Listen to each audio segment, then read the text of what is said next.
आपके सामने है 2016 का एग्ज़ाम पेपर और इसमें जो जो क्वेश्चंस थ्योरी के हिट हुए थे हम उनको डिस्कस करेंगे। जो क्वेश्चंस आपके कोर्स से हट चुके हैं उन्हें भी इग्नोर करते हुए चलेंगे। चलिए, फर्स्ट, सेकंड, थर्ड, फोर्थ। लो भाई, what problems do arise on retirement और death of a partner, right any 2 points. क्या क्या दिक्कतें आती है? You need to revalue all your assets and reassess all your liabilities. पहली दिक्कत तो यही हो गई।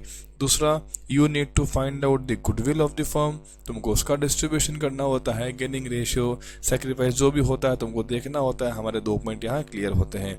गवर्नमेंट कंपनी कहीं भी मुझे दिखाई नहीं दिया।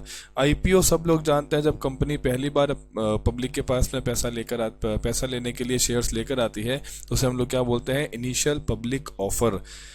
To distinction between shares and debentures. बताओ भी 2 डिफरेंस क्या होंगे?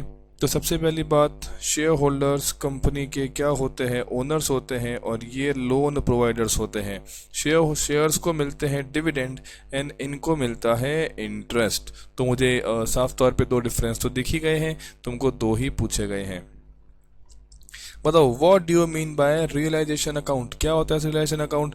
जब भी कोई पार्टनरशिप डिसॉल्व होती है, कोई बिजनेस बंद होता है, तब उसकी बिजनेस की असेट्स को और लायबिलिटीज को एक स्पेशल अकाउंट में ट्रांसफर करते हैं ताकि हमें पता चल सके कि हमें कितने पैसे लेने हैं, कितने पैसे देने हैं। और हमें मालूम पड़ जाता है कि साहब टोटल जो भी तुमको पैसा लेना है, कितना पैसा लेना है, कितना पैसा देना है। अगर देना ज़्यादा बन रहा है तो लॉस होगा, लेना ज़्यादा बन रहा है तो प्रॉफिट होगा। प्रॉफिट और लॉस पार्टनर्स के कैपिटल अकाउंट में ट्रांसफर होगा in their profit sharing ratio. चलिए सर, लो भैया, when final payment of retiring partner is not settled at the time of retirement, right of partner under section 37। ये section क्या बोलता है? अगर आप लोगों ने समय पे पार्टनर को पेमेंट या तो नहीं किया या पेमेंट कैसे करना है उसका प्रोसेस अगर आपने क्लैरिफाई नहीं किया तो उस केस में आपको पार्टनर को कुछ एक्सेस पेमेंट करना पड़ेगा। जो उसका हिस्सा बन रहा है वो तो दोगे ही, उसके अलावा आपको पार्टनर को पे करना पड़ेगा 6% पर एनम की रेट से इंटरेस्ट, या फिर आपकी पार्टनर की कैपिटल रेशियो में आपको till the date of payment का प्रॉफिट का हिस्सा भी देना पड़ सकता है, विच एवर इज हायर। तो 2 चीजें देनी पड़ सकती है, 6% पर एनम के रेट से इंटरेस्ट और share in profit up to the date of retirement और डेथ। और ये शेयर इन प्रॉफिट किसके हिसाब से निकलेगा? कैपिटल रेशियो के हिसाब से निकलेगा। इन दोनों में जो भी हायर होगा that will be given under section 37। चलिए sir, describe calls in arrears, calls in advance. Arrears का मतलब क्या होता है? कंपनी ने पैसा मंगवा लिया है लेकिन अभी तक शेयर होल्डर ने पैसा दिया नहीं है। ये शेयर कैपिटल में से माइनस करके दिखाया जाता है। इसके ऊपर कंपनी 10% का क्या लेती है? इंटरेस्ट लेती है। Sir, what is calls in advance? इसका मतलब क्या होगा? अभी तक कंपनी ने पैसा मंगवाया नहीं है बट शेयर होल्डर ने पहले पे कर दिया। ये कंपनी के लिए करंट लायबिलिटी होती है और कंपनी इस पर 12% का इंटरेस्ट देती है। Explain rules regarding interest on debenture. Sir, क्या रूल्स होंगे? इंटरेस्ट दिया जाना कंपलसरी है, ये फिक्स डेट्स को दिया जाएगा एंड ये किस पर दिया जाएगा? Face value of the debentures, इस पे ये दिया जाएगा। यदि कंपनी के ऊपर टीडीएस की एप्लीकेबिलिटीज आती है तो कंपनी को उस इंटरेस्ट पे टीडीएस भी काटना पड़ेगा। वैसे मैंने बहुत जनरलाइज्ड आंसर बताया है, ज्यादा कंपनीज एक्ट का रेफरेंस में नहीं दे रहा हूं। चलिए आ जाओ। तो सर सेम ही क्वेश्चन आ रहा है फिर से।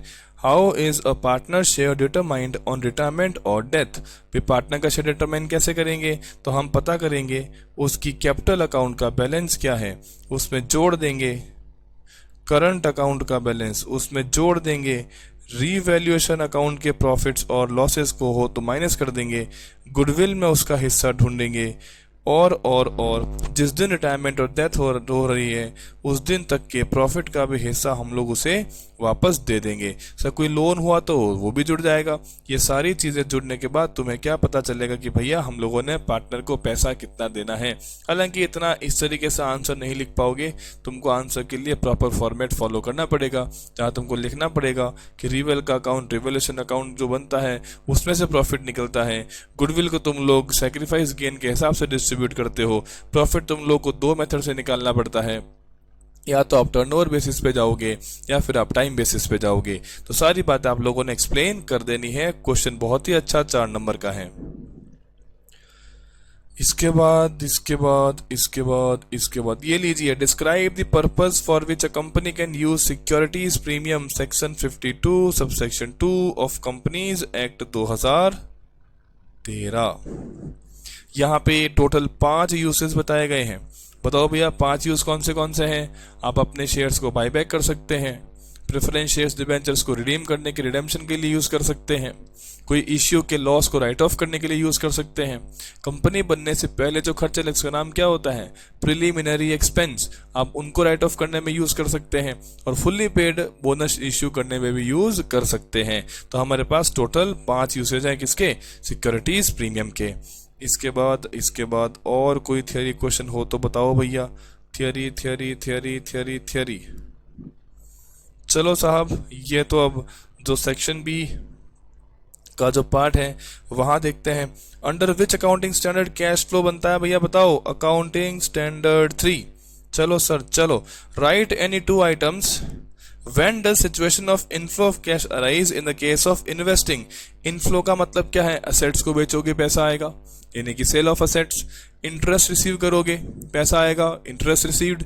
डिविडेंड मिलेगा पैसा आएगा, डिविडेंड रिसीव्ड। तो ये सारे के सारे तुम्हारे इनफ्लो ऑफ कैश कहे जाएंगे। Write down any 2 characteristics of cash flow statement. ये क्या बताएगा, ये बताएगा आपके पास कितना कैश आ रहा है, कितना कैश जा रहा है, आना और जाना। ये बताएगा कि आप अपने ऑपरेटिंग एक्टिविटीज से, इन्वेस्टिंग एक्टिविटीज से, फाइनेंसिंग एक्टिविटीज से कितना कैश जनरेट करते हैं या वहां पे यूज कर लेते हैं। तो ये आपके 2 स्पेशल कैरेक्टर्स होते हैं। कैश फ्लो स्टेटमेंट कभी भी इनकम नहीं बताता है। Income and cash are 2 different things. चलिए sir, in the balance sheet of liability side, ये भी उल्टा लिख दिया इन लोगों ने। लिखना क्या चाहिए था, liability side of balance sheet. Write any 4 items which are shown in current liabilities heading. तो बताओ सर क्या क्या चीजें आ सकती हैं। तो साहब क्रेडिटर्स आ सकते हैं, आउटस्टैंडिंग एक्सपेंसेस आ सकते हैं, बिल्स पेबल आ सकता है, और बता दो क्या आ सकता है, प्रोविजन फॉर टैक्सेस आ सकते हैं, प्रपोज डिविडेंड आ सकता है। बहुत सारी चीजें आती है जी। मैंने 4-5 चीजें यहाँ पे लिख दी है कि लायबिलिटी साइड में, करंट लायबिलिटी में क्या क्या आ सकता है। ओके सर, और क्या क्वेश्चन है सर। और ये तो आपका बिल्कुल ही कोर्स से हट गया है, आपको इसको नहीं देखना है। तो ये तुम्हारा 2016 का एग्जाम पेपर है।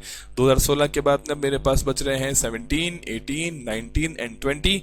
मैं कोशिश कर रहा हूं कि आज ही सारे पेपर रिकॉर्ड हो जाएं और मैं आपको फॉरवर्ड कर दूं। Okay sir, thank you very much.